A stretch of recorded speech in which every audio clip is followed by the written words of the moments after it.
नमस्कार, यो एभि न्यूज खबरको संकेत हो। तपाई अहिले एभि न्यूज @2 मा हुनुहुन्छ। म ममता थापा। प्रारम्भमा मूल खबर। राष्ट्रपति पौडेललाई उपचारका लागि दिल्ली लगियो। एम्स अस्पतालमा छातीको संक्रमणको उपचार सुरु।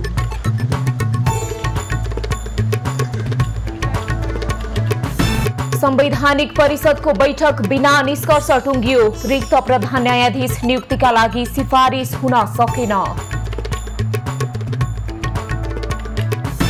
राष्ट्रिय सभाका अध्यक्ष तिमेल सिन्हा सहितको टोली रूस भ्रमणका लागि प्रस्थान। उच्च स्तरीय भेटघाट र दुई देशको संसद बीच सम्झौता हुने। सरकारका उच्च अधिकारीहरूसँग र ए डिभिजन लिगमा आज जावला खेल र नेपाल पुलिस भिड्दै। मच्छिन्द्रले एपीएफ तथा फ्रेन्ड्सले संकटको सामना गर्ने।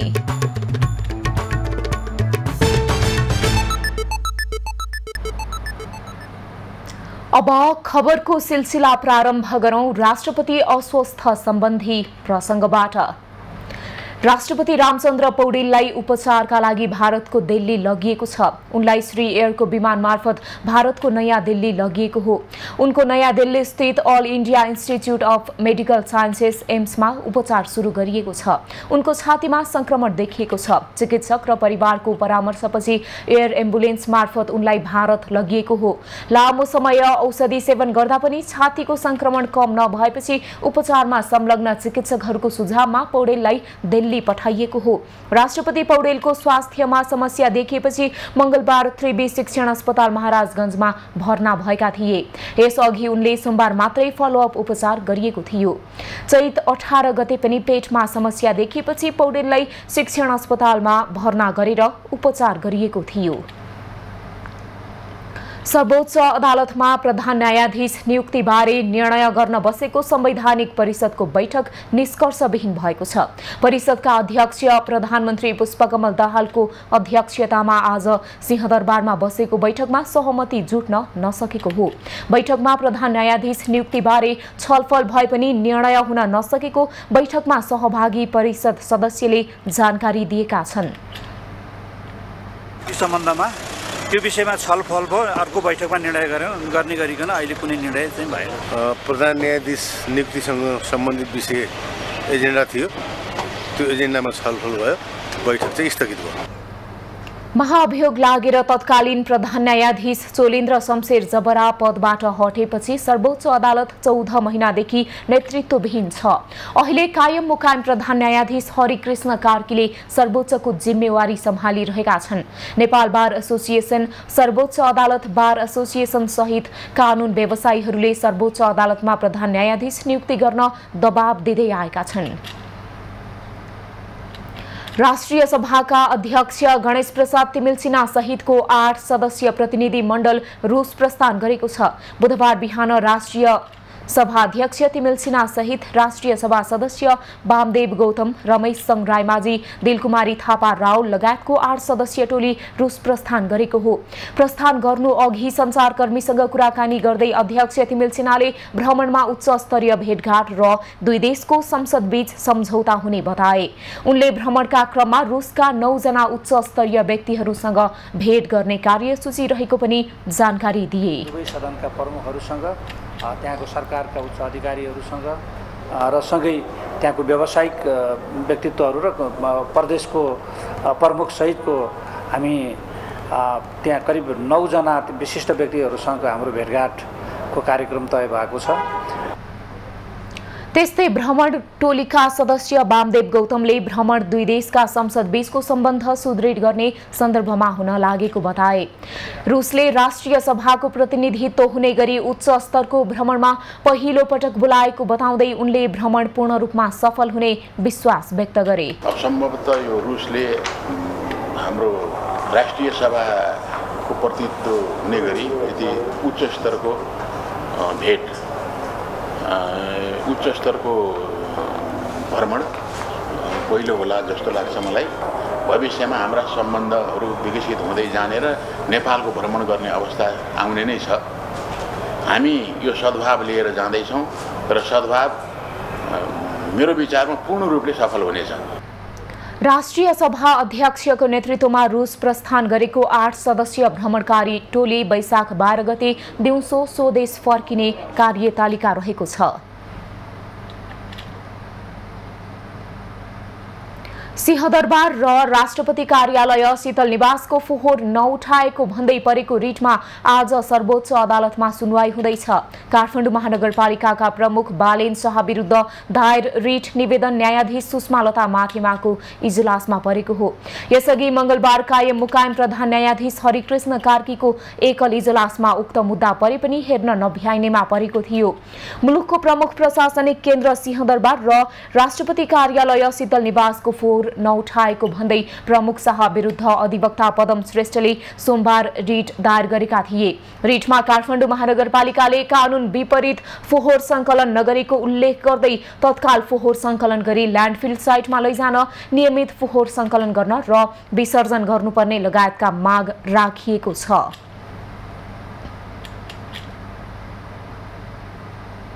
सरकारले राष्ट्रिय परिचय पत्रको व्यक्तिगत विवरण निजी कम्पनीले रुजु गर्न पाउने गरी तत्कालीन उपप्रधान एवं गृहमन्त्री रवि लामिछानेले पारित गरेको कार्यविधि खारेज गरेको छ। मंगलबार बसेको मन्त्री परिषदको बैठकले राष्ट्रिय परिचय पत्रको व्यवस्थापनका लागि निजी कम्पनीलाई ठेक्का दिने गरी लामिछानेले स्वीकृत गरेको कार्यविधि खारेज गरेको हो। उक्त कार्यविधिका विषयमा अध्ययन गर्नका लागि छुट्टै समिति बनाउने निर्णय पनि सरकारले गरेको सञ्चार तथा सूचना प्रविधि मन्त्री एवं सरकारका प्रवक्ता रेखा शर्माले जानकारी दिइन्। व्यक्तिगत डाटाहरू राष्ट्रका सुरक्षाहरू अब यो निजी कम्पनीलाई दिने भन्ने जुन एउटा कार्यविधि पास भएको छ गृह मन्त्रालय अन्तर्गत त्यो कार्यविधिलाई खारेज गर्ने निर्णय भएको छ र त्यसका निम्ति यो के कति कस्तो कारणले भएको यो किन भयो भन्ने विषयमा छानबिन समिति बनाएर त्यसको छानबिन गर्ने भन्ने एउटा निर्णय भएको छ गृह मन्त्रालयको प्रस्तावमा। त्यसैगरी सरकारले लामो समयदेखि रोकिएको जग्गा कित्ता काठ खुला गरेको छ। सरकारले भू उपयोग पहिलो संशोधन नियमावली 2079 स्वीकृत गर्ने निर्णय गरेको भन्दै नियमावली पास भएसँगै जग्गा कित्ता काठ खुला भएको मन्त्री शर्माले बताइन्। त्यसैगरी सरकारले काठमाडौँ तराई द्रुत मार्गमा पर्ने खोकना जग्गा सम्बन्धी समस्या समाधान गर्न रक्षा मन्त्री पूर्णबहादुर खड्काको संयोजकत्वमा समिति बनाउने निर्णय पनि गरेको छ। समस्या समाधानका लागि समितिलाई 3 महिनाको समय दिइएको छ। खबरको सिलसिला अझै जारी छ, हामीसँगै रहनुहोला।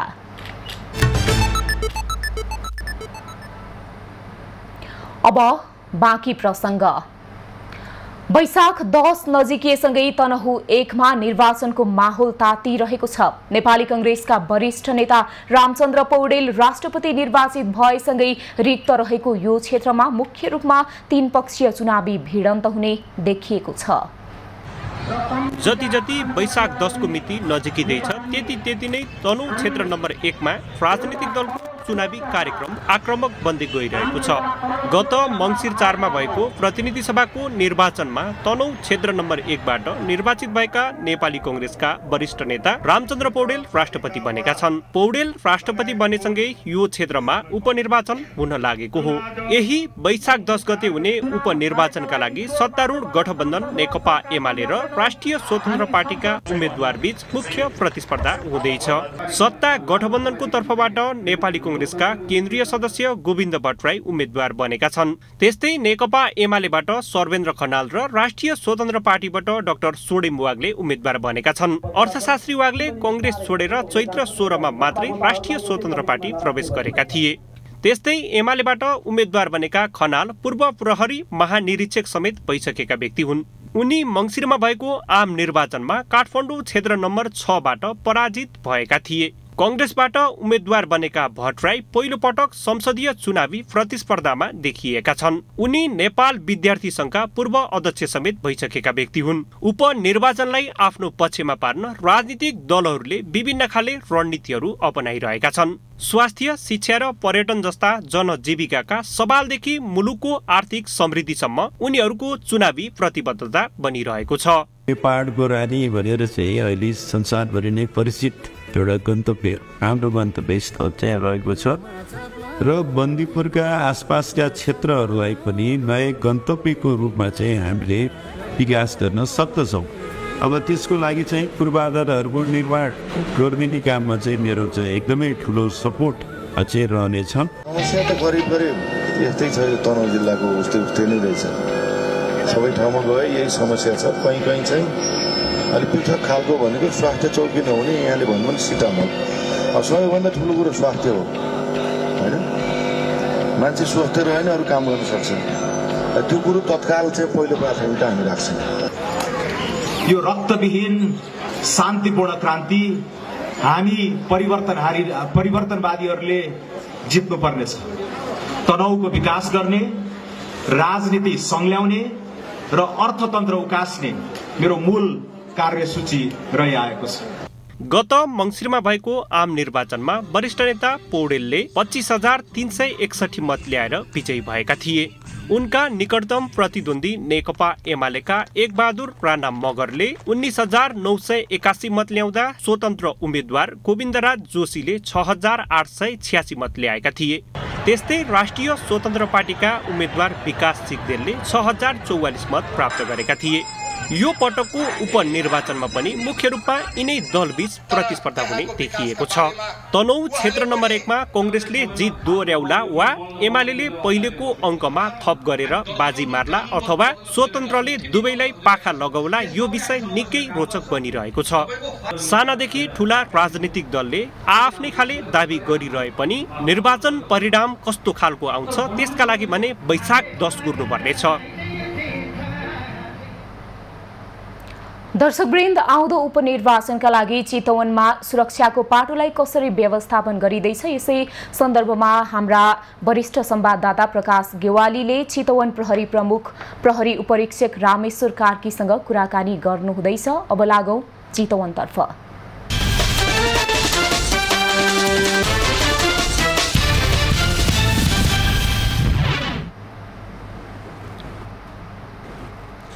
नमस्कार। देशको जनमत नेपाली मनको मत यो विशेष प्रसारणमा यहाँलाई स्वागत छ। म प्रकाश गेवाली। दर्शकवृन्द, यतिखेर चितवनको तापक्रम करिब 40 डिग्रीको सेरोफेरोमा छ भनेर सम्बन्धित क्षेत्रका विज्ञहरूले बताइराखेका छन् 2-3 दिनदेखि। जसरी यहाँको तापक्रम तातिँदै गएको छ त्यतिकै रूपमा यो उपनिर्वाचनको कारणले गर्दा यहाँको राजनीतिक सरगर्मी पनि चढ्दो छ, बढ्दो छ। समग्रमा 3 जनै युवा उम्मेदवारहरू छन् चर्चामा रहेका। 3 जना। हुन त यो निर्वाचनका लागि चितवनको क्षेत्र नम्बर 2 मा 22-23 जना उम्मेदवारहरू मैदानमा रहेका छन्। यद्यपि 3-4 जनाको मात्रै अलि बढी आम मिडियामा, आम सामाजिक सञ्जालमा र राजनीतिक वृत्तमा पनि उनीहरूको मात्रै चर्चा परिचर्चा हुने गरेको छ। र युवा नेताहरू भएको कारणले गर्दाखेरि उनीहरूको दौड पहिलेका नेताहरूभन्दा अलिकति भिन्न देखिन्छ। हामीले समग्र उहाँहरूको फिल्डमा हेर्दा पनि उहाँहरूको प्रचार शैली अलि बढी आक्रामक हो कि भन्ने पनि हामीले त्यो देख्न सक्छौँ। यो सँगसँगै समग्र निर्वाचनको सुरक्षा स्थितिलाई चितवनको प्रहरीले चाहिँ कसरी व्यवस्थापन गरिरहेको छ भन्ने सन्दर्भमा आजको यो संवाद हामी केन्द्रित गर्दैछौँ। प्रहरी उपरीक्षक रामेश्वर कार्की हाम्रो साथमा हुनुहुन्छ। सर, यहाँलाई स्वागत छ एमएनएस खबर। धन्यवाद। सर, आज चाहिँ बिहानदेखि अहिलेसम्म के गर्नुभयो यहाँले? आज बिहानबाट हामी आज चाहिँ विशेष गरी भरतपुर महानगरपालिकामा खटिने मतदान अधिकृत र सहायक मतदान अधिकृतको अनुशिक्षण कार्यक्रम थियो जिल्ला समिति समन्वय समितिको हलमा। त्यो हलमा चाहिँ अनुशिक्षण कार्यक्रममा हामी सबै सुरक्षा निकायका प्रमुख, मुख्य निर्वाचन अधिकृत लगायत प्रमुख जिल्ला अधिकारी समेत हामी सबैले चाहिँ अनुशिक्षण कार्यक्रममा भाग लियौँ र मतगणना स्थल चाहिँ घेराबन्दी गर्ने, तारबार गर्ने काममा लागिरहेछौँ र त्यो अनुगमन गरेर हामी अहिले फर्केका। जस्तो सुरक्षाको हिसाबले मैले अघि पनि भने ओपनिङको क्रममा चाहिँ 3 जनै उम्मेदवारहरू जो चर्चामा रहनु भएको छ उहाँहरू युवा जोसका साथ दौडिरहेको हामीले देख्छौँ हैन? उहाँहरू सँगसँगै प्रहरी दौडिन सकेको छ सुरक्षामा? उहाँहरूको हामीलाई कार्यक्रम प्राप्त हुन्छ। अघिल्लो दिनै उहाँहरूको चाहिँ भोलिपल्ट हुने घर दैलो कार्यक्रम, कोटसभा लगायतका चाहिँ हाम्रो र्याली, जुलुस यी सबै जति छ कार्यक्रम उहाँले हामीलाई दिनुहुन्छ। दिएपछि हामीले त्यही अनुसारले हाम्रो चाहिँ प्रहरी परिचालन भएको छ। प्रत्येक ठाउँमा चाहिँ उहाँहरूको कार्यक्रममा प्रहरी परिचालन भएको छ सँगै। सँगसँगै प्रहरीको परिचालन भएको छ। राजनीतिक पार्टीको कार्यक्रम हाम्रो जुन जुन ठाउँमा कार्यक्रम छ त्यो ठाउँको कार्यक्रममा हामीले सुरक्षा व्यवस्था गरेका छौँ। अहिले एमालेको भइरहेछ, नेपाली कांग्रेस गठबन्धनको भइरहेछ, स्वतन्त्र पार्टीको भइरहेछ, सबै ठाउँमा प्रहरी पुगेको छ। अहिले तपाईँ हामी कुराकानी गर्दै गर्दाखेरि उनीहरू कहाँ छन् भन्ने पनि थाहा छ। यता नेपाली कांग्रेस यता क्यान्सर हस्पिटलको उतापट्टि छ गठबन्धनको, यता 12 घरेतिर एमालेको छ भने अहिले एकछिनपछि देवघाटमा हुँदैछ। त्यस्तै गरी स्वतन्त्र पार्टीको यतातिर जुगेडी साइडतिर भइरहेछ। त्यहाँ हामी सबै निगरानीमै छौँ, कम्युनिकेसनमै छौँ र हाम्रो प्रहरी त्यहाँ पुगेको छ सबैमा। तराईको अहिले तपाईँ हामी बसेर गफ गरिरहेको ठाउँ भरतपुरको वडा नम्बर 10, यो भरतपुर महानगरपालिकाको मोटु भयो हैन। त्यसै गरी यो निर्वाचन क्षेत्रको कालिका नगरपालिका र इच्छाकामनाको माथिल्लो भेग पनि छ भने पछाडि त्यहाँ र यहाँको समन्वय, सुरक्षाको समन्वय, संयन्त्र, सम्पर्क के कसरी भइरहेको छ? हाम्रो अब अहिले नेपाली सेनाको पनि सबै ठाउँमा लगभग 9 ठाउँमा परिचालित भएको छ र निर्वाचनको अवधि आउँदाखेरि त्यसलाई चाहिँ 9 ठाउँलाई विभाजन गरेर 27 ठाउँमा परिचालन हुन्छ, 27 टोली परिचालन हुन्छ। त्यस्तै गरी हाम्रो प्रत्येक मतदान स्थलमा खटिने प्रहरी कर्मचारीहरूको अहिले हामीले चाहिँ ठाउँ ठाउँमा बेस बनाएर राखिसकेका छौँ र भोलि चाहिँ मतपेटिका बुझेर सम्बन्धित ठाउँ भोलि साँझमा पुगिसक्नुपर्छ र ती प्रत्येक ठाउँ जहाँ मतदान स्थल छन्, मतदान केन्द्रहरू छन्, त्यो चाहिँ हाम्रो निगरानीमा समन्वयमै छ। हामी सबै सुरक्षा समितिका टोली लगायत सबैले त्यहाँ अनुगमन गरेर सबै फिजिकल्ली नै हामी पुगेर सबै मतदान केन्द्रमा हामी पुगिसकेका छौँ र त्यो हाम्रो समन्वय छ, निगरानीमै छ।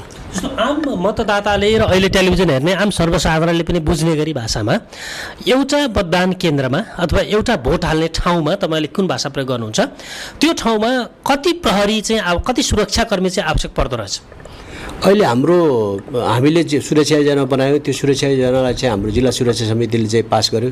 जिल्ला सुरक्षा समितिले पास गरिसकेपछि हाम्रो तीनवटै निकाय छ, नेपाली सेना, नेपाल प्रहरी, सशस्त्र प्रहरीले आफ्नो सुरक्षा योजना बनाएर त्यसलाई चाहिँ हामीले इन्टिग्रेटेड गरेर गृह मन्त्रालयबाट पारित भएर आएको सुरक्षा योजना अनुसार हामीले त्यो मापदण्ड अनुसारै परिचालन गर्ने हो।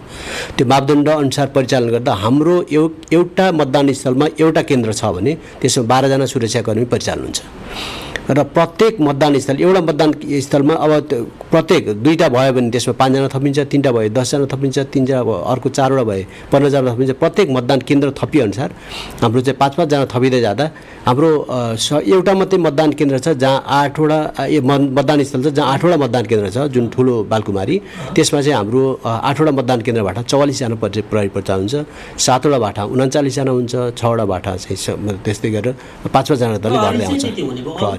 प्रहरी नेपाली सेनाको र सशस्त्र प्रहरीको चाहिँ निर्वाचन स्थलमा सुरक्षामा खटिँदैन, उनीहरूको बाहिरी पेरिमिटरमा हुन्छ, बाहिरी घेरामा हुन्छ, दोस्रो घेरामा एपिएफको हुन्छ, तेस्रो घेरामा बाहिरी घेरामा सेनाको हुन्छ। उनीहरूको मोबाइल गस्ती पट्रोलिङमा चाहिँ उनीहरू खटिन्छ। मतदान स्थलकै सुरक्षा गर्नको लागि चाहिँ नेपाल प्रहरी नै खटिने हो। जस्तो एसपी साहब, चितवन त संवेदनशील जिल्ला पनि हो नि, यहाँहरूले पनि यहाँहरूको अनुसन्धानले पनि 29-30वटा मतदान स्थलहरूलाई संवेदनशील स्थल भनेर यहाँहरूले भन्नु पनि भएको छ यहाँहरूका प्रेस मिटहरूमा हैन। ती संवेदनशील स्थलहरूलाई चाहिँ अरू विशेष व्यवस्था के छ? संवेदनशील स्थल अहिले संवेदनशील र अति संवेदनशील बाहेक हाम्रो सामान्य मतदान केन्द्रको रूपमा हामीले कुनैलाई पनि राखेका छैनौँ। त्यही हिसाबले सबैलाई संवेदनशील र सबैलाई चाहिँ हाम्रो अति संवेदनशील स्थानमा राखेका छौँ। के कारण भयो? अहिले हाम्रो चाहिँ राजमार्ग बन्द नहुने र यो मतदान चाहिँ 3वटा क्षेत्रमा मात्रै हुने, बारामा, चितवन र तनहुँमा एक-एकवटा ठाउँमा चाहिँ मतदान हुने र मतदान हुने ठाउँमा पनि चितवन भनेको देशको चाहिँ केन्द्रीय भाग र सबैजनाको चाहिँ कन्सन्ट्रेसन सबैजनाको चाहिँ ध्यान केन्द्रित हुने हुनाले त्यो हिसाबमा चाहिँ यहाँ मानिसहरूको हाइवे पनि जब हामीले चाहिँ अहिले हाइवे कुनै बन्द गरेका छैनौँ, त्यो हिसाबले मानिसको उपस्थिति जमघट अलिक बढी हुन सक्ने अवस्थामा चाहिँ त्यसलाई चाहिँ हामीले संवेदनशीलताको आधारमा चाहिँ त्यसलाई चाहिँ अलिक संवेदनशीलताको आधार इच्छाकामनादेखि नारायणी पुलसम्मको हाइवे बन्द नगरिकन निर्वाचन सम्भव छ? सुरक्षाको हिसाबले सम्भव छ गरिन्छ। इच्छाकामनाको यो मोवा खोलादेखि हाम्रो चाहिँ नारायणी पुलसम्म यो मुगली नारायणघाट खण्डको सडक खण्ड लगायतको यो हाम्रो तलसम्म टाढीसम्म पनि हाम्रो चाहिँ कालिकामा जाने जुन अवरोध छ त्यहाँ हामीले 30 ठाउँ इन्डिकेट गरेका छौँ। 30 ठाउँ इन्डिकेट गरेर चाहिँ जहाँ मान्छे आवाज गर्न सक्ने नाकाहरू हाइवे खुला भए पनि हामी त्यहाँ चाहिँ 30 ठाउँमा 5 जनाको दरले प्रहरी र 1 जना ट्राफिक प्रहरी राखेर हामीले त्यो नाकाहरू हाइवेबाट भित्र प्रवेश गर्ने द्वारहरू भित्र प्रवेश गर्ने द्वारहरूमा हामीले चाहिँ नाकाहरूमा 5-5 जनाका दरले प्रहरी राखेका छौँ र त्यहाँ चाहिँ त्यही अनुसारले चाहिँ ट्राफिक प्रहरी पनि व्यवस्थापन गरेका छौँ र छिमेकी जिल्लाहरूलाई पनि उनीहरूको आउने ठाउँमा चाहिँ यो जिल्लामा मतदान गर्न आउने मानिसहरू बाहेक अरूलाई चाहिँ हामीले उहाँहरूलाई चाहिँ छिमेकी जिल्लाहरू जस्तो धादिङ भयो, गोर्खा भयो, तनहुँकै पनि आफ्नैमा चुनाव छ लगायतका यी जिल्लाहरूमा चाहिँ मकवानपुर सबैलाई हामीले चाहिँ आफ्नो सिमानामा चाहिँ हामीले नाकाबन्दी गरिदिनको लागि भनिसकेका छौँ।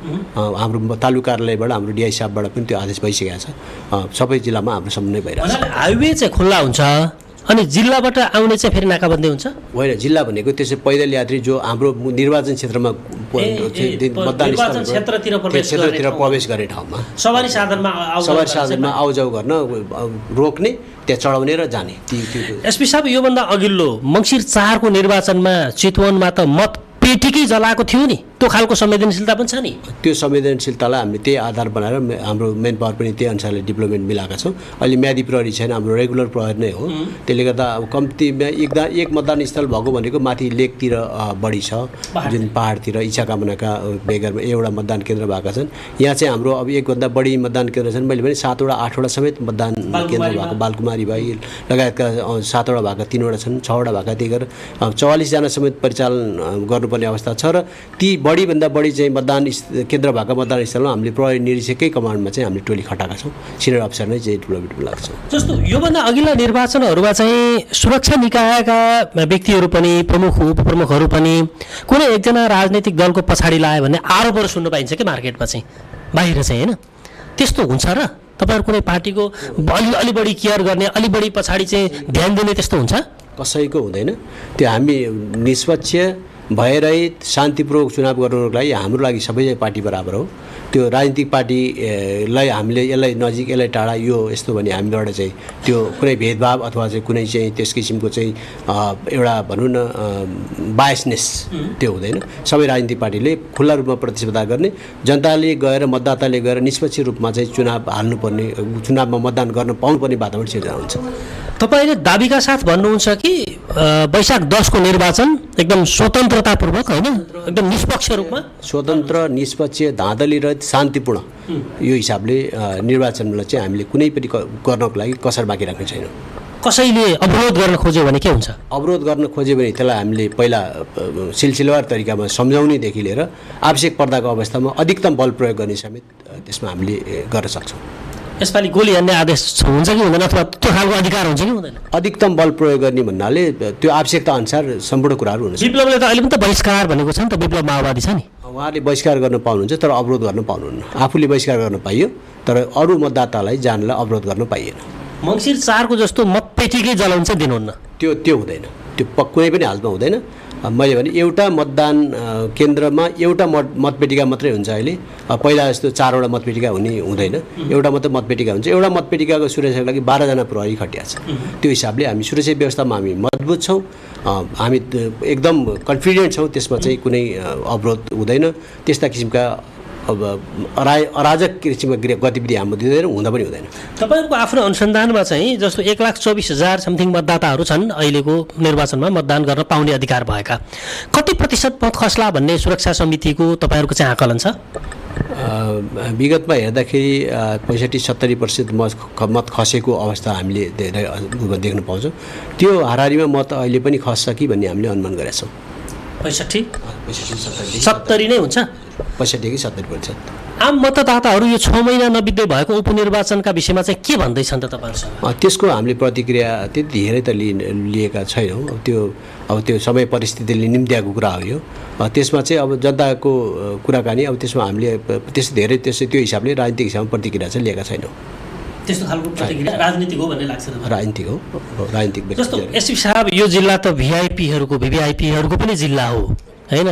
अहिले प्रधानमन्त्रीज्यूको पनि आफ्नो गृह जिल्ला, त्यसै गरी पूर्व गृहमन्त्रीको आफ्नो जिल्ला होइन? अहिले निवर्तमान भएका गृहमन्त्री आफै चुनावमा लड्दै गर्नुभएको, भिड्दै गर्नुभएको, त्यत्तिकै रूपमा राजनीतिक रूपले संवेदनशील सचेत पनि भनिन्छ होइन? तपाईँले चाहिँ पहिलोपटक चितवनको निर्वाचनलाई ह्यान्डलिङ गर्दै हुनुहुन्छ, कस्तो महसुस गर्दै हुनुहुन्छ सुरक्षा प्रमुखको हिसाबले? त्यसमा यो हो अब एक्टिभिटीहरू अब जस्तो भिभिआइपीहरू हुनुहुन्छ अब सामान्य प्रधानमन्त्रीज्यू नै जिल्लाको भइबक्सिन्छ त्यसमा चाहिँ अब अरू पनि अब अघि भनिहाल्नुभयो धेरै चाहिँ हाम्रो चाहिँ हाई प्रोफाइल भएको व्यक्तिहरू होइसिन्छ। यसमा मैले यहाँ समग्र रूपमा हेर्दाखेरि चाहिँ मानिसको चेतनाको स्तर चाहिँ माथि शिक्षाको स्तर माथि त्यो हिसाबले पाएको छु र मतदानमा पनि उहाँहरूले त्यो आफ्नो चेतना आफ्नो जुन शिक्षाको स्तरलाई त्यसलाई चाहिँ बढीभन्दा बढी चाहिँ चेतनशील भएर मतदान गर्नुहुनेछ भन्ने मैले पाएको छु र त्यो हुन्छ पनि। कुनै पनि घटनाक्रमहरू राजनीतिक दलबाट हुँदैनन् भन्नेमा तपाईँ ढुक्काउनुहुन्छ? त्यो अहिलेसम्मको जुन हामीले देखेको छ माहौल त्यो हिसाबले राजनीतिक घटनाक्रम हुँदैन भन्ने मलाई लाग्छ। त्यस्तो किसिमको शान्ति सुरक्षालाई खलल पार्ने किसिमका एक्टिभिटीहरू हुँदैनन् भन्ने मलाई लाग्छ। अहिलेसम्म कुनै पनि किसिमका चाहिँ आचार संहिता उल्लङ्घन भएको अथवा चाहिँ फलानु पार्टीले यो गर्यो उल्लङ्घन भयो भन्ने किसिमको कसैबाट पनि उजुरी आएको छैनन्। त्यो हिसाबले हुँदैन भन्नेमा म आशावादी छु। जस्तो यहाँले उजुरी त आएको छैन भन्नुभयो, यो आचार संहिताको कुरा गर्दाखेरि त बाटोमा सडकहरूमा चाहिँ ठुल्ठुलो आफ्नो चाहिँ निर्वाचन चिन्ह बनाउनु पाइँदैन भन्ने पनि त छ नि, होइन? त्यो त हामीले ठाउँ ठाउँमा देखेका छौँ। त्यो मेटा यहाँहरूले लगाउनु भयो त? लगाएको छ निर्वाचन कार्यालयमा जुन उजुरी आएको छ उजुरी आएको हकमा चाहिँ त्यसलाई चाहिँ हामीले मेटाउने काम गरेका छौँ र त्यो हिसाबमा चाहिँ त्यो गरेको भन्ने जुन जानकारी पायो जुन पार्टीले गरेको छ भने त्यसलाई चाहिँ निर्वाचन कार्यालयले त्यसलाई चाहिँ उहाँहरूले चाहिँ सचेत गराउँछ। यहाँ त हाम्रो आँखाले पनि त्यो निर्वाचन चिन्ह लिएर हिँडिरहेकै देखेको छ नि त फेरि पार्टीहरूले। कतिपय छ अब अन्जानमा कतिपय गरेका छन्। अब जस्तो अटो रिक्साहरूले आफ्नो चाहिँ अटोमा चाहिँ त्यो झन्डाहरू राखेर हिँडेको पनि देखाएको छ। त्यो उहाँहरूलाई बुझ्दाखेरि हामीलाई जानकारी नभएर हो भन्ने कुरा उहाँहरूले गर्नुभएको छ र त्यसलाई हामीले सचेत गराएर त्यो निकाल्न लगाउने त्यसरी हिँड्नु हुँदैन भन्ने किसिमको चाहिँ अवेरनेस गराएका छौँ र अब फेरि दोहोऱ्याएर भयो भने त्यो किसिमको चाहिँ हामीले आचार संहिता उल्लङ्घनकै हिसाबमा कारबाही अगाडि बढाउँछौँ। अब यहाँ फेरि एकपटक आम मतदाताले बुझ्ने गरी होइन हामीले सुरक्षाको प्रबन्ध चाहिँ कसरी मिलाएका छौँ भन्ने कुरालाई सरसर्ती रूपमा चाहिँ भन्नुहोस्। सुरक्षाको प्रबन्ध अब प्रत्येक मतदान स्थलमा मैले अघि भने प्रत्येक मतदान स्थलमा नेपाल प्रहरीको उपस्थिति हुन्छ। न्यूनतम 12 जनादेखि अधिकतम 44 जनासम्म हामीले परिचालन गरेका छौँ। नेपाली सेनाको बेस हुन्छ, सशस्त्र प्रहरीको बेस हुन्छ, राष्ट्रिय अनुसन्धान विभागले कार्यालयले त्यही अनुसार परिचालन गरेका छ। हाम्रो चाहिँ मोबाइल हुन्छ, गस्ती हुन्छ, पेट्रोलिङ हुन्छ, रिजर्भ हुन्छ, मतदान स्थलको सुरक्षा लगायतको सम्पूर्ण हिसाबमा हाम्रो मोटरसाइकल गस्ती समेत हामीले परिचालन गरेका छौँ। यो हाइवे बन्द नहुने हिसाबले हामीले चाहिँ प्रत्येक नाकामा चाहिँ प्रहरी परिचालन गरेर त्यो मानिसहरू जो अनावश्यक मानिसहरू छ उहाँहरूको भिड जम्मा हुन दिने अथवा भित्र घुसपेट हुन दिने किसिमको हामीले एक्टिभिटीलाई हामीले कम गर्नको मिनिमाइज गर्नको लागि हामीले सम्पूर्ण सुरक्षा व्यवस्था परिचालन गरेका छौँ र एकीकृत सुरक्षा व्यवस्था गृह मन्त्रालयबाट बनेर आएअनुसार हामीले त्यसमा कुनै पनि त्रुटि रहित हिसाबले हामी काम गर्छौँ र निर्वाचन सुरक्षित हुन्छ। यहाँहरूले एकदम ढुक्क भएर गएर निष्पक्ष रूपमा शान्तिपूर्ण रूपमा भयरहित रूपमा गएर यहाँहरूले मतदान गरेर यहाँहरूलाई म अनुरोध गर्छु, हुन्छ चुनाव हुन्छ। अब यही बिचमा हामी अन्त्यतिर पनि छौँ। अस्ति उम्मेदवारकै घरको छतबाट रवि लामिछानेको घरको छतबाट उहाँको चालक खस्नुभयो र अहिले घाइते अवस्थामा हुनुहुन्छ, होइन? यो घटनाको अनुसन्धान कहाँ पुग्यो, के भइरहेछ? यो घटनाको अनुसन्धान हामी गर्दैछौँ। त्यो चाहिँ हामीले त्यो घटना घटेको समयमा घटनास्थल वरपर भएका मानिसहरू लगायतका उपस्थित सम्पूर्ण मानिसहरूलाई हामीले ल्याएर सोधपुछ गर्ने क्रममा छौँ। यो छन् कि नै कोही पनि छैन, थुनामा कोही पनि छैन। अनुसन्धान भइरहेछ। यसको अनुसन्धान चाँडै नै चाहिँ यसको हामी निचोडमा पुग्छौँ। के हो भनेर अहिले भन्न मिल्दैन, खसेको हो कि खसाइएको हो भनेर? होइन, त्यो अहिले हामी अनुसन्धानकै क्रममा छौँ, अनुसन्धान भइरहेछ। समग्रमा चाहिँ यहाँसँगको यो 15-18 मिनटको कुराकानीमा चाहिँ चितवनको वैशाख 10 गतेको निर्वाचन शान्तिपूर्ण भयरहित वातावरणमा यहाँहरूले सम्पन्न गर्नु हुँदैछ भन्ने नै म्यासेज हो नि त? एकदम त्यही हो। के गाह्रो साह्रो तपाईँहरूसँग निर्वाचन आयोगले गर्नुपर्ने अरू लजिस्टिकका विषयहरू अलि ढिलो आएको केही भन्ने पहिला गुनासोहरू अत्यन्त आउँथे, के छ अहिले? अब हाम्रो विभागीय च्यानलबाट हामी रिपोर्ट गर्छौँ। हामीसँग भएका गाह्रा साङ्ग्रा कठिनाइहरूलाई हामी विभागीय च्यानलबाट रिपोर्ट गरेर हामी त्यो समाधान गर्छौँ। अहिले हामीलाई भन्न मिल्छ कि छैन त्यस्तो केही पनि छैन। अब हामीले चाहिँ विभागीय च्यानलबाट हाम्रो चाहिँ डिआई साहब हुनुहुन्छ, आई साहब मार्फत हामीले आफ्नो कुराहरू राख्ने च्यानल छन्। त्यो च्यानलबाट हामी आफ्नो कुरा राखेर हामी आफ्नो इन्टरनल समस्याहरू हुन्छ, पक्कै पनि हुन्छ। सहरहरू चाहिँ सचेत भइबक्सिन्छ। सहरहरूले चाहिँ हामीलाई परेको समस्या सहरहरूको समस्या हो गरिबक्सिन्छ। हस्, यहाँले समय र संवादका लागि समय दिनुभयो, यहाँलाई धेरै धेरै धन्यवाद छ। हस्, धन्यवाद। दर्शक महानुभावहरू, हाम्रो साथमा हुनुहुन्थ्यो रामेश्वर कार्की, चितवन प्रहरी प्रमुख हुनुहुन्छ, प्रहरी उपरीक्षक, सामान्य भाषामा हामीले एसपी साहब भनेर बुझ्ने गर्छौँ। चितवनको सुरक्षा निकाय सदैव संवेदनशील नै भइराखेको हुन्छ। यस कारणले कि चितवन मध्यभागमा छ, अर्को चितवनमा विभिन्न ठाउँबाट नाकाहरू छन्, जतासुकैबाट पनि चितवन आउन सहज एक्सेस छ। र अर्को कुरा, चितवनको निर्वाचनलाई अहिले चितवनले मात्रै होइन, हाम्रो देश नेपालले मात्रै होइन, विश्वका कतिपय देशहरूले पनि यसलाई अर्थपूर्ण रूपमा र महत्त्वपूर्ण रूपमा हेरिराखेका छन्। त्यस हिसाबले पनि यो निर्वाचन सुसम्पन्न गर्नका लागि चितवनको प्रहरीले, यहाँको सुरक्षा निकायले, सुरक्षा अङ्गहरूले राम्रोसँग भूमिका खेल्नुपर्ने आजको आवश्यकता पनि छ। तपाईलाई हाम्रो यो संवाद कस्तो लाग्यो प्रतिक्रिया व्यक्त गर्न पक्कै पनि नभुल्नुहोला। देशको जनमत, नेपाली मनको मत, यो पक्कै पनि देशको जनमत हो र नेपाली मनले मत दिएर एकजना उम्मेदवारले वैशाख 10 गते पछाडि 11-12 गते भित्र विजयको माला पक्कै पनि पहिरिनु हुनेछ र यो राजनीतिक कोर्स अर्को तरिकाले अगाडि बढ्नेछ भन्ने हाम्रो पनि विश्वास छ। कार्यक्रममा हेरेर सहयोग गर्नुभएकोमा, साथ दिनुभएकोमा तपाईँलाई धेरै धन्यवाद र क्यामेरामा साथ दिने प्रवीणलाई पनि धन्यवाद दिँदै नमस्कार, बिदा हुन्छु। नमस्कार।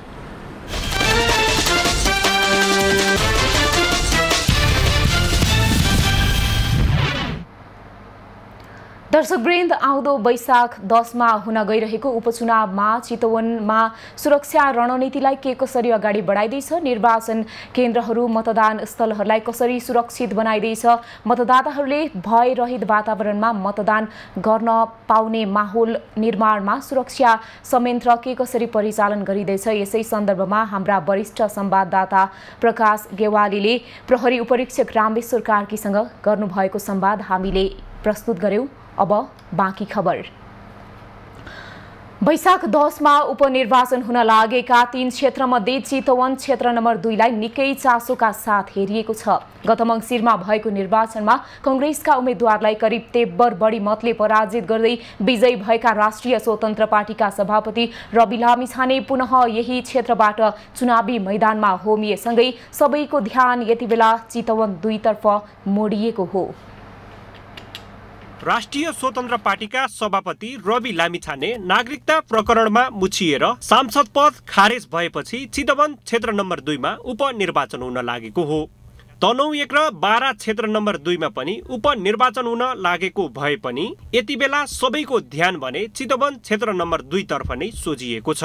गत मङ्सिर 4 मा भएको आम निर्वाचनमा लामिछानेले करिब 73 मतान्तरले जित निकालेका थिए। अहिले पनि उनै लामिछाने पुनः उम्मेदवारका रूपमा चुनावी मैदानमा होमिएपछि यो क्षेत्रको उपनिर्वाचन निकै रोचक बनिरहेको छ।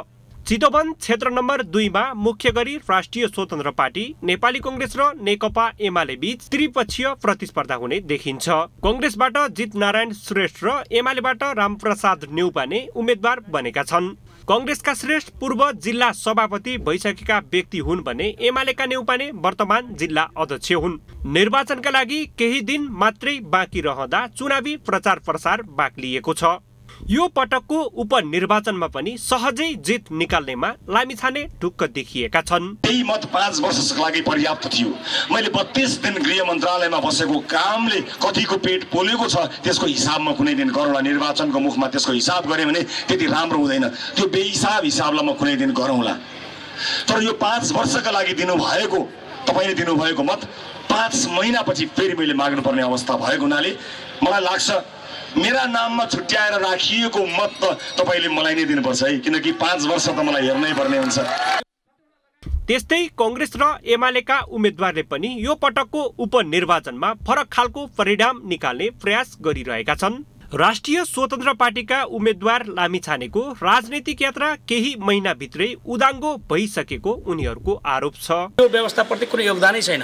यो व्यवस्था ल्याउनको लागि कसैको एउटा जुत्ता पनि फटाएन, एउटा पैतालामाको ठेला पनि उठाएको छैन। ती मान्छेहरूले यो व्यवस्थाप्रति माया नभएका मान्छेहरूले त्यस्ता कुराहरू गर्लान्। हामी यो व्यवस्थालाई प्रति समर्पित भएर आफ्नो जीवन र जवानी लागेको मान्छे, यो व्यवस्था ल्याउनको लागि हामी कयौँचोटि जेल गएका छौँ, कयौँचोटि पिटाइ खाएका छौँ। त्यसैले हामी त्यस्ता कुरामा मन्त्री बन्ने कुरालाई एक त गाउँ ठान्छु भने पैसा बुझाउने भनेको त कल्पना नै गर्न सक्दैन। अगाडिको परिणामलाई बिर्सिनुहोस्। नयाँ परिणाम, नयाँ जोस, नयाँ जाँगर, नयाँ शैली, नयाँ ढङ्गले, नयाँ हिसाबले हामी अगाडि बढ्दैछौँ।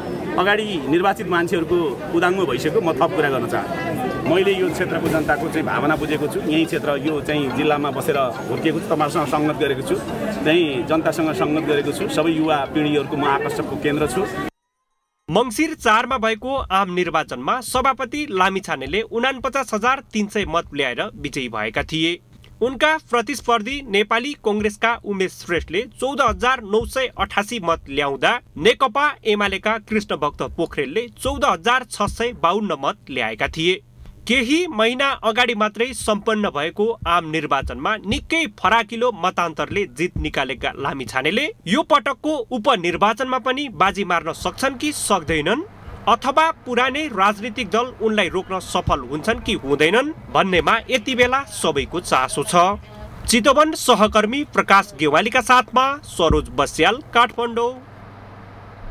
सत्ता साझेदार दलका शीर्ष नेता तनहु पुगेका छन्। प्रधानमन्त्री पुष्पकमल दाहाल सहित सत्तारूढ गठबन्धनका शीर्ष नेता तनहु 1 मा नेपाली कांग्रेसका उम्मेद्वार गोविन्द भट्टराईलाई भोट माग्न तनहु पुगेका हुन्। प्रधानमन्त्री समेत रहेका नेकपा माओवादी केन्द्रका अध्यक्ष दाहाल, कांग्रेस सभापति शेरबहादुर देउवा र एकीकृत समाजवादीका अध्यक्ष माधव नेपालले तनहुको डुम्रे बजारमा हुने चुनावी सभालाई सम्बोधन गर्ने कार्यक्रम रहेको छ। आगामी वैशाख 10 गते हुने उपनिर्वाचनमा गठबन्धनका साझा उम्मेद्वार भट्टराई रहेका छन्। तनहु 1 बाट विजयी प्रतिनिधि सभा सदस्य रामचन्द्र पौडेल राष्ट्रपतिमा विजयी भएपछि उपनिर्वाचन हुन लागेको हो। सो क्षेत्रमा अर्थविद डाक्टर स्वर्णिम वाग्ले राष्ट्रिय स्वतन्त्र पार्टीबाट उम्मेद्वार छन्। यहाँ नेकपा एमालेबाट प्रहरीका पूर्व आइजिपी सर्वेन्द्र खनाल उम्मेद्वार छन्। निर्वाचन आयोगले गत मङ्सिर 4 गते सम्पन्न प्रतिनिधि सभा सदस्य निर्वाचनका उम्मेद्वारलाई 7 दिनभित्र खर्चको विवरण सार्वजनिक गरी सोको जानकारी सम्बन्धित जिल्लाको प्रदेश जिल्ला निर्वाचन कार्यालयमा पेश गर्न निर्देशन दिएको छ।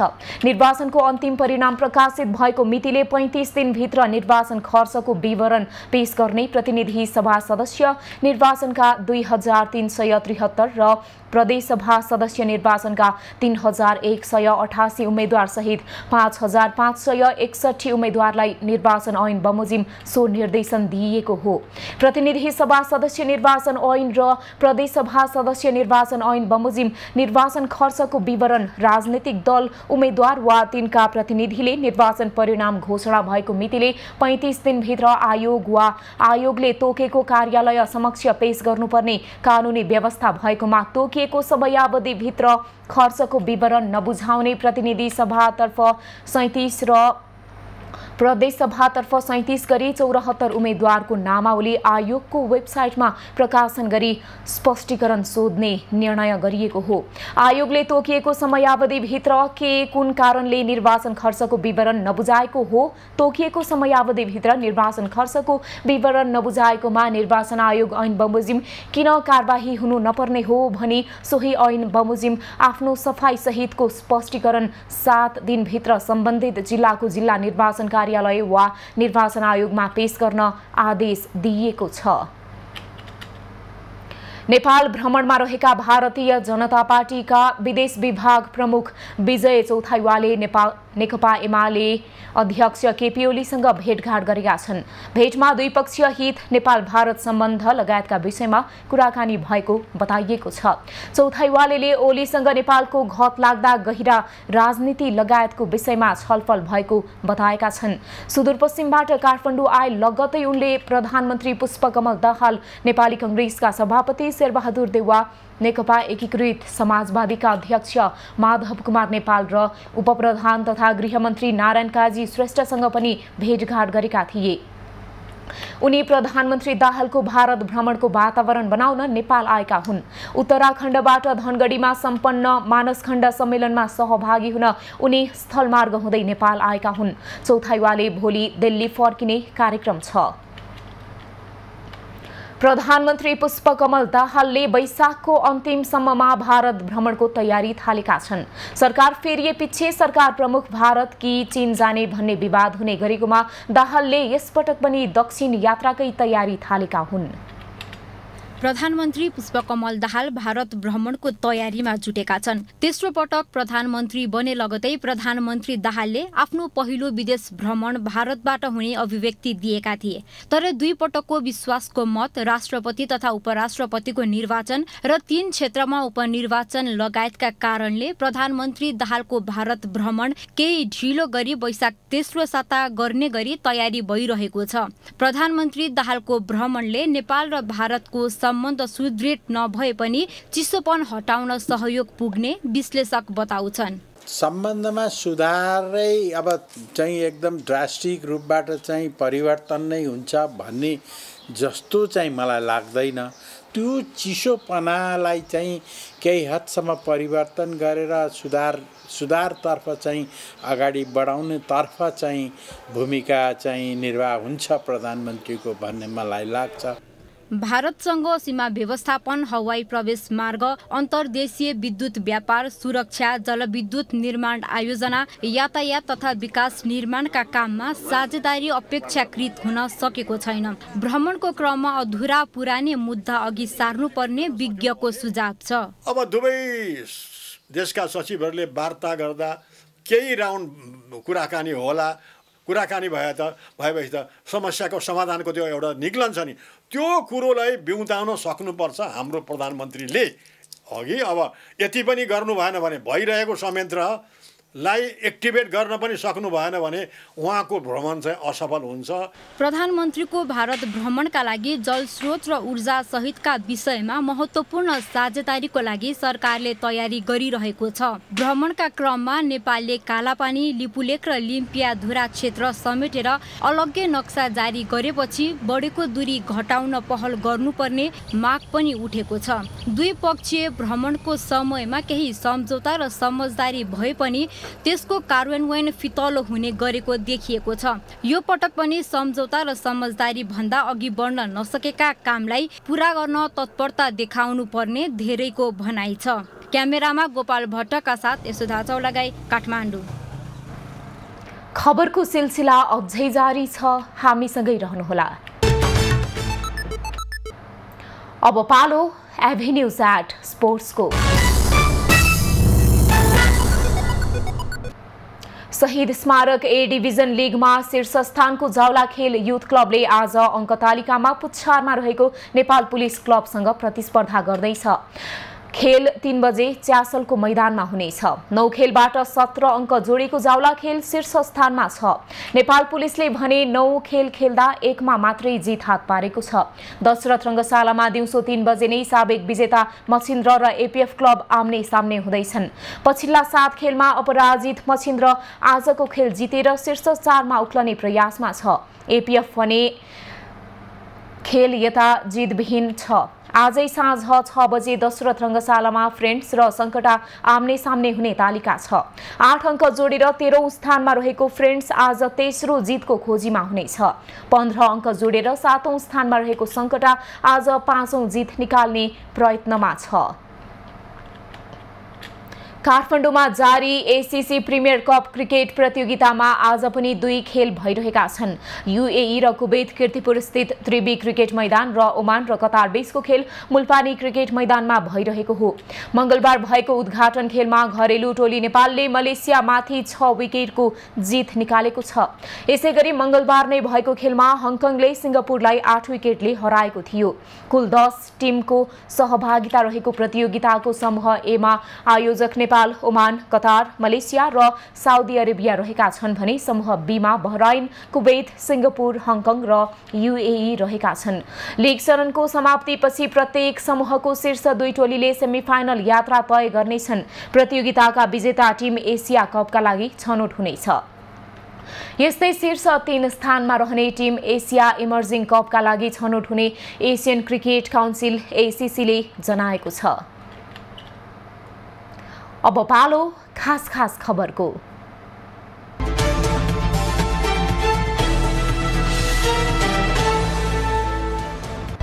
त्रिभुवन विमानस्थलबाट बिहिबार दिउँसो 1 बजेदेखि 7 बजेसम्म कुनै पनि उडान र अवतरण नहुने भएको छ।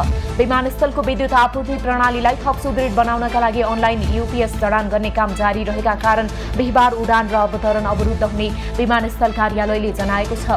कार्यालयले सो समयमा उडान गर्ने यात्रुलाई आफ्नो वायु सेवा कम्पनीसँग सम्पर्क गरी व्यवस्था मिलाउन समेत आग्रह गरेको छ।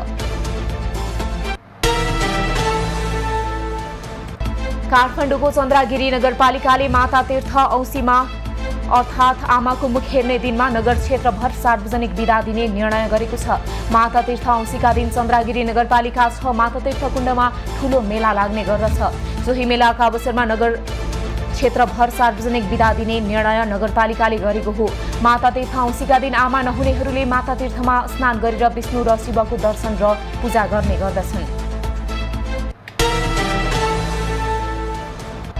नेपाल र भारतका निजी क्षेत्रबीच विद्युत व्यापारको सम्झौता भएको छ। मंगलबारदेखि काठमाडौँमा सुरु भएको ऊर्जा सम्मेलनका क्रममा नेपाल र भारतका निजी क्षेत्रबीच 200 मेगावाटसम्म बिजुली बेच्ने सम्झौता भएको हो।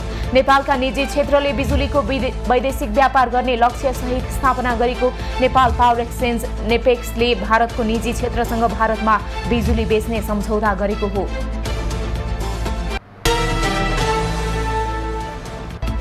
प्रधानमन्त्री पुष्पकमल दाहालको भारत भ्रमणको समय निश्चित भएको छ। प्रधानमन्त्री 28 वैशाख भन्दा पछि र 5 जेठ भन्दा अघि भारत जाने भएका हुन्।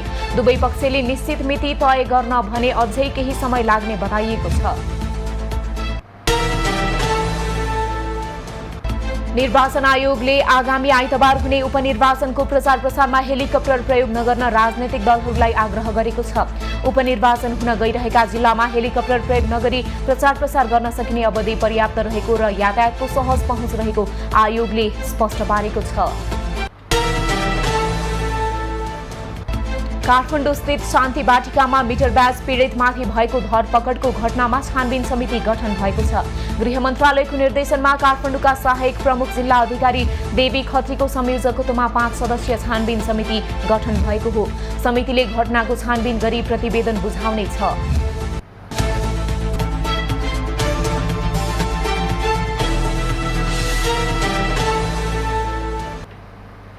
अब पालो एभेन्यूज एट स्पोर्ट्स। अब पालो एभेन्यूज एट मौसमको।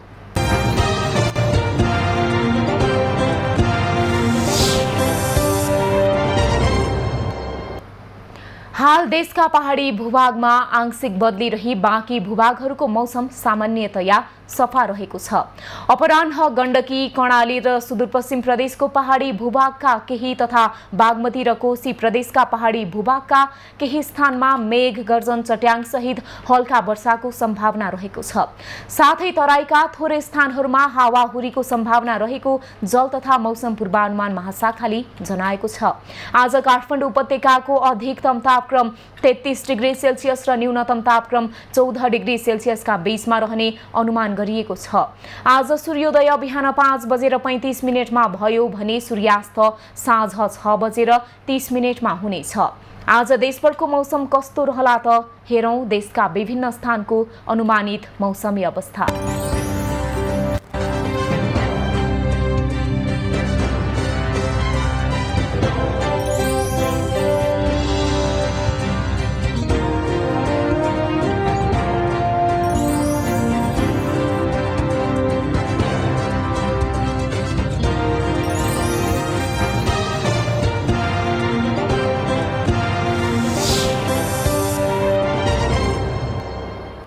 अहिलेलाई खबरको क्रम यति नै। एभेन्यूज खबरका यी सहित अन्य विस्तृत खबरका लागि www.avenews.tv लगइन गर्न सक्नुहुनेछ।